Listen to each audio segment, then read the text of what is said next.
Welcome to Medically Speaking. My guest today is Amy Letzkowski, one of the co-founders of the 11-Day Powerplay. Amy, thanks for joining me today. Thanks for having me.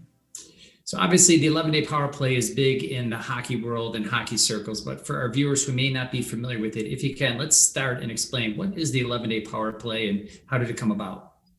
The 11-Day Powerplay is a Buffalo event that is an ongoing hockey game for 11 straight days. It started in 2017 with 40 brave players who battled, through an 11 straight game hockey game, an attempt to win a world record. And in that, they raised over $1 million. And in the second year of the 11-Day Powerplay, we invited the community to play. And since then, we've had 3 community shifts, and we've raised over a total of $5 million for cancer causes in our community, including Roswell Park, Make-A-Wish, Camp Good Days, and Oshai Children's Hospital. You and your husband, Mike, were the ones who co-founded this event. If you can, just talk to us a little bit about your journey and how you guys, kind of transitioned out of that and wanted to do something for the community and to give back. Well, I had gone through breast cancer treatment. It started in 2009, and it was an aggressive form that required extensive chemotherapy along with a clinical trial. And I was treated over a course of 3 years. And in that, I've had a successful outcome. I'm here today. And, unfortunately, we lost my mother-in-law in 2016 to lung cancer, and she didn't have a clinical trial available to her. So, we, in earnest, decided to, do something about it and use the sport of hockey, use that as our platform to raise funds to help cancer research in our community. So why hockey, and why connect through, the hockey community here in Western New York? Why is it so important to you and Mike? So my husband's been playing hockey since he was 3 years old, and it's been a huge part of his life. He's coached. My son, Liam Lesikowski, is also a hockey player. And we are a hockey family, and we're very close to families throughout our community that also love the sport. And we kind of knew that, hockey families rally together when things need to get done. And we put an invite out to the community, and we've had a tremendous response. Yeah, absolutely. I mean, and one thing people just don't understand is how tightly knit that hockey community is here in Western New York. When you look back that first year for the 11-Day Powerplay and that world record that you set, did you have any idea when you guys set about that game, what you guys would encounter and what kind of money you guys would raise? We had no idea. We initially started with a $500,000 goal. Roswell told us that was, a pretty lofty goal for a first year event. And our 40 players said we could hit $1 million, and we did. And it took us quite a while. We've never put on an event before. It took us a whole year to get organized. And I'm a social worker by trade. My husband's an environmental engineer.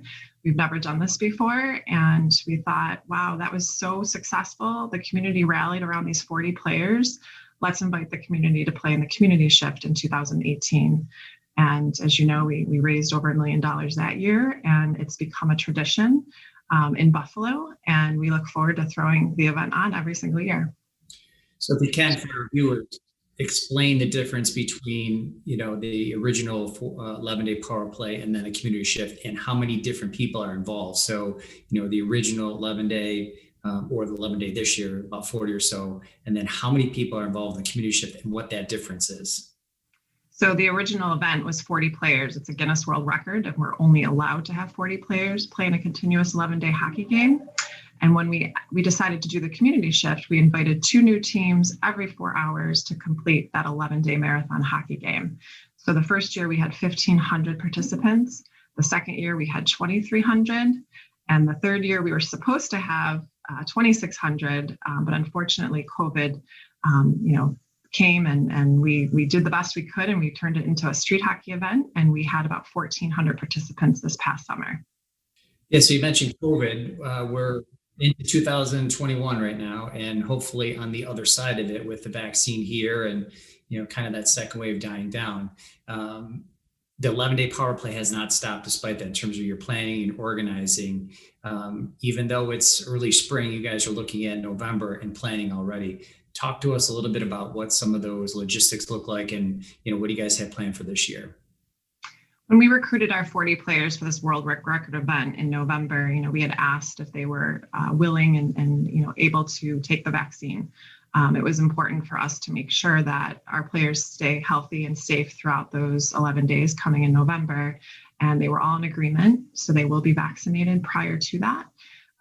We obviously take all precautions in all of our events to keep everyone safe and follow all the New York State guidelines. And we will continue to do that in 2021 and hopefully not have any concerns come November. So as I said when we started the show, the 11-day Powerplay and all the events surrounding it, the fundraisers, is very popular in the hockey community. As you look to put on the event this year, there seemed to be an awful lot of interest. How do you select the 40 players? It was a tough job. We had about 100 applicants who were willing to give up 11 days of their life come November that really wanted to play in this event. And my husband and myself, along with our selection committee, we selected about 60 players out of the 100 to interview. And we selected 40 that we felt, really, we had so many amazing candidates. Fighting cancer is important to so many people in our community.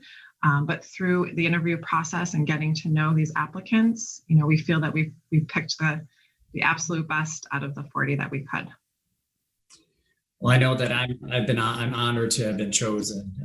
It's clearly something that is near and dear to my heart. Not only personally affected by cancer in my family and friends, but obviously for the Children's in Roswell Oncology Program. You mentioned the different entities that you help raise funds for.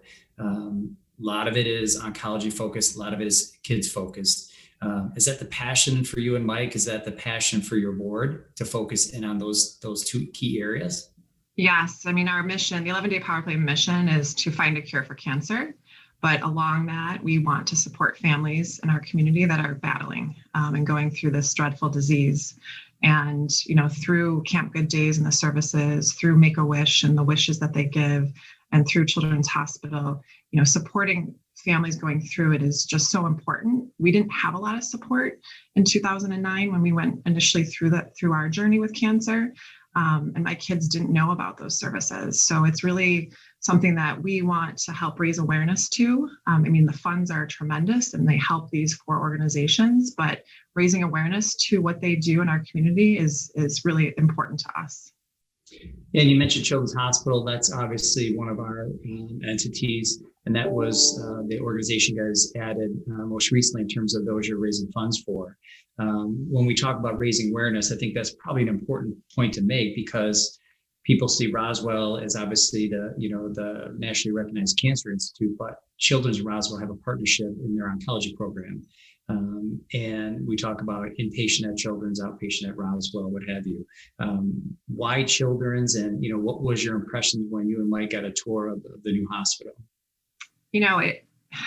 Thinking about families going through cancer treatment, I know the importance of being able to take care of children here in Buffalo, and the collaboration between Roswell and Children's is amazing. And if we can support that effort to keep families from having to travel and go through the hardships of getting to another state for treatment, Buffalo is our love, and we want to make sure that we're supporting our community. And when we toured the unit at Children's Hospital, I was so taken back by the caring staff and seeing the smiles on the families too, and knowing that they're being taken care of was very important to us. And there was no doubt that we were gonna support that effort. That's great. I know the staff, the doctors and the patients are grateful as well. And we're looking forward to raising more awareness and some much needed dollars this upcoming year. With an event this large and with those types of dollars that are needed, there obviously has to be a lot of fundraising that's involved. What types of fundraisers do the players put on? How do they raise their money? We have such a fantastic group. They are so creative, especially during COVID, to get it done. We rely on primarily peer-to-peer fundraising. We do have corporate sponsorships available, but during this time, that's tough to get. And our players are out there using our system. They're on social media. They're setting up virtual meat raffles and all different, wine events online. And they've got some outdoor things that they're planning in the spring and the summer. There's golf outings. There's so many different ways that they're raising funds. Right now, we've actually exceeded $350,000 as of today, and we're just over 2 months being launched. So they're working very hard and getting very creative. Yeah, that's incredible. For someone who wants to get more involved, I would assume because you're going 11 straight days, 24 hours a day during the event, but even leading up to the event, if somebody wants to volunteer or help out, how can they do that? We rely on our volunteers. We need over 350 volunteers every year that we host the community shift. You can go to 11daypowerplay.com. Right now, we are actively recruiting referees because Guinness requires us to have 4 referees on the ice at all times.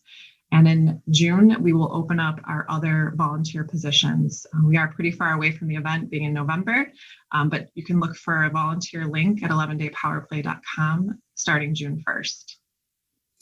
That's great. I'm sure the support will be there and you guys will get a good turnout in terms of volunteers. As we wrap up here, for those who want to support, whether it's the event itself or in particular, the blood and cancer disorder program that Children's and Roswell have together, how can they do that? How can they donate?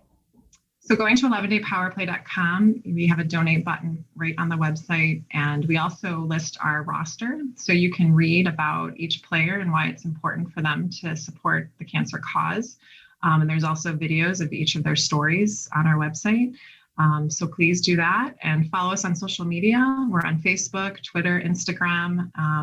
We really want to rally. We really would like Buffalo to rally, this event and rally around our players to help them get through, including you, Mike. This long 11-day event.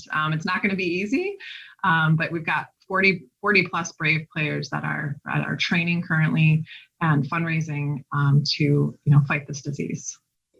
I know I'm personally looking forward to it. My fundraising has begun as well. And obviously some of the awareness that we're trying to bring to the joint venture between Roswell and Children's. Amy, thanks for joining us today. We truly appreciate all the hard work and effort that you guys have put in as an organization and for this community.